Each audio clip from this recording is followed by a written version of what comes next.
Alright, today we're going to talk about sound. We're going to do a little basic introduction to some of the basic sound concepts today. We'll get more into it as the week goes on. Now, a tuning fork produces sound by vibrating back and forth.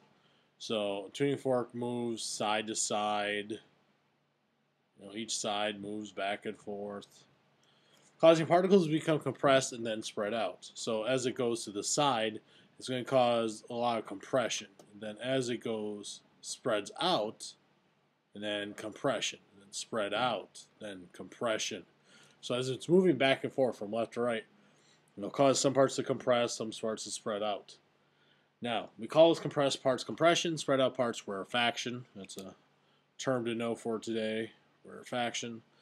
Now, sound waves, which is what it's producing, are longitudinal. So remember, longitudinal means particles vibrate parallel to the motion of the wave. Now here, we see a drawing of a sound wave, where red is where it's getting compressed, blue is where it's spreading out. So the wave moves side from left to right, and the particles themselves, like say if this was an air particle, it would be bouncing back and forth this way. It's not going to go all the way with the wave, it just vibrates back and forth. Now sound waves propagate by a molecule vibrating, which causes the next molecule to vibrate, and then the next molecule vibrates, and then the next molecule vibrates. And sound waves propagate in all three dimensions. They go every which way. Now, the speed of a sound wave depends on the medium. And that's an important thing to remember. It only depends on the medium, what it's passing through. If you hear a sound underwater, it's going to sound different than if you hear it in the air because they're traveling at different speeds. A more dense material can typically allow a sound wave to propagate more quickly. Sound can pass through, like, say, a door more quickly than it can through air. Sound cannot travel without a medium, meaning no one can actually hear you scream in space because you need an atom to vibrate, which will cause the next atom to vibrate, which causes the next atom to vibrate, which causes the next atom to vibrate, and so on and so forth. If there are no atoms there to vibrate, that wave doesn't move. Remember, waves are energy, not matter. Now, frequency determines pitch. So the frequency of a sound wave is what we call pitch. Pitch is how high or low we perceive a sound to be. There are different frequencies of sound. Frequency, of course, is measured in hertz. If it's infrasonic, there are sound waves less than 20 hertz. Ultrasonic is talking about sounds greater than 20,000 hertz. That's because a typical human can hear between 20 and 20,000 hertz. When you say you're getting ultrasound down, like for a pregnant person, they're using very high frequency sound waves because the high frequency sound waves can give you more detail than a low frequency. Now, not everybody can hear the same sounds, though. What sounds a human can hear depends on their own ears and the intensity and frequency of the sound being produced. So on the left here is what we call intensity, which can relate to the amplitude of the sound wave. Not so much loudness, but intensity. And then we have frequency down here. And so you can see this little graph that's made. If you get a hearing test done, you're the one with the beeps. You're going to hear beeps that are different volume, and they're going to be different frequency or pitch. And what we're trying to do with those sound tests is we're trying to figure out what kind of map you have. A person who has ears that are damaged, their area of sound they can hear is a lot smaller. My hearing is very much reduced, and so if I did a graph for mine, it would be a lot smaller. So there's some frequencies I can't hear unless there's a certain intensity.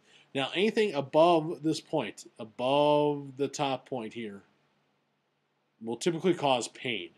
It can cause then rupture of the eardrum, but it is painful once you get to a certain intensity or a certain frequency.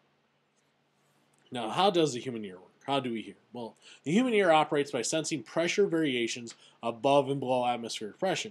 Remember, our sound waves causing certain parts to compress, which will increase pressure, certain parts to spread out, which will decrease pressure. And you have air always pushing in on the eardrum, and so we are used to atmospheric pressure. We detect differences in between that. A sound wave entering the ear canal exerts a fluctuating pressure on one side of the eardrum. The air on the other side is at atmospheric. The pressure difference on the two sides is set in motion. So when your eardrum is set into motion by this pressure difference, it oscillates, which means vibrates.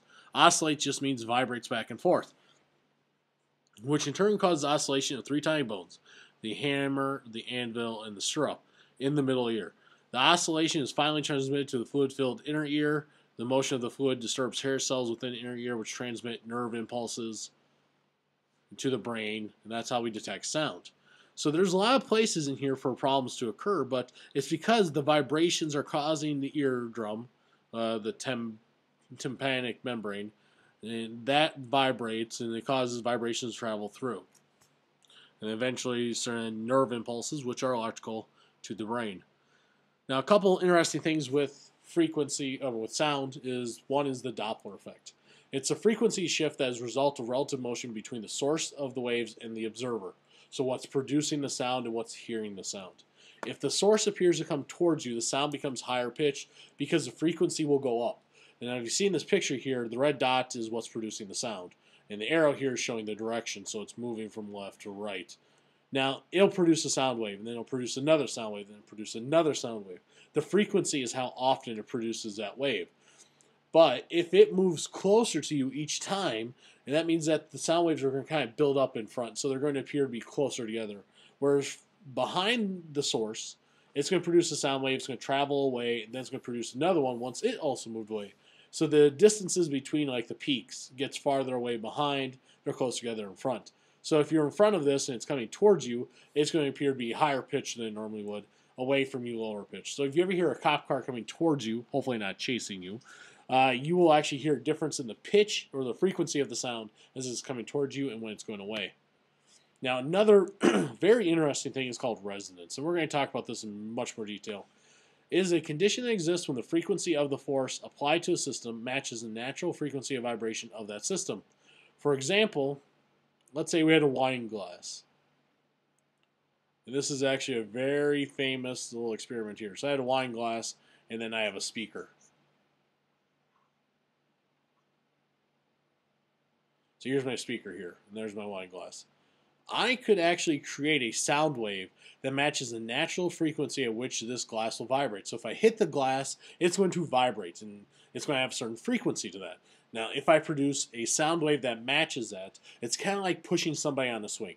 Now, if you push at the right time for a person on the swing, they'll go higher and higher and higher because your force, you're kind of giving energy to their motion. You're matching their motion. So every time they come back to you and you push them forward, you're just making that motion go greater and greater. The speaker here produces a sound wave. That sound wave pushes, because of the pressure difference, on the glass. Now, if that pushing frequency matches the natural frequency which the wine glass wants to vibrate, it's going to get more and more and more and more until it breaks. Now, there are certain cases of this, and I'll show you those in class, but really, if you want to see a fun one, go onto YouTube and search for Tacoma Narrows. There's a very famous bridge that actually fell down because of a 40, 50 mile per hour wind. It wasn't that great of a wind, but the whole bridge just collapsed because of this. So resonance is a really cool feature. We'll watch some things on that later in the week, and we're actually going to do a lab on it. Now, sound intensity, last thing we talked about today, intensity is the rate at which energy flows through an area perpendicular to the wave motion. Loudness is not the same thing as intensity. We're talking about how much the energy moves through an area, or how quickly the energy moves through an area. And of course, since sound goes out in all directions, we're thinking about circular area. The equation to calculate intensity here, and I'll just write it out. Intensity is equal to power over 4 pi r squared. R is the distance from the source, power, rate of energy. Relative intensity is the intensity compared to what you can hear, the threshold of hearing. And we measure this in decibels. There's a table in your book that goes through this, but if you ever hear, like say at a sporting event, and they say the sound is over 110 decibels, well, what that is talking about is the intensity of the sound compared to that minimum that we can hear. So we always compare something to that minimum that we can hear. All right, now what I want you to do is just look through your book. You see the section these questions go over these questions. Work on these for Monday. Monday we'll talk about these. We'll talk about resonance a bit more. We'll talk about the Doppler effect. But go over these problems, read through your book, and we'll go over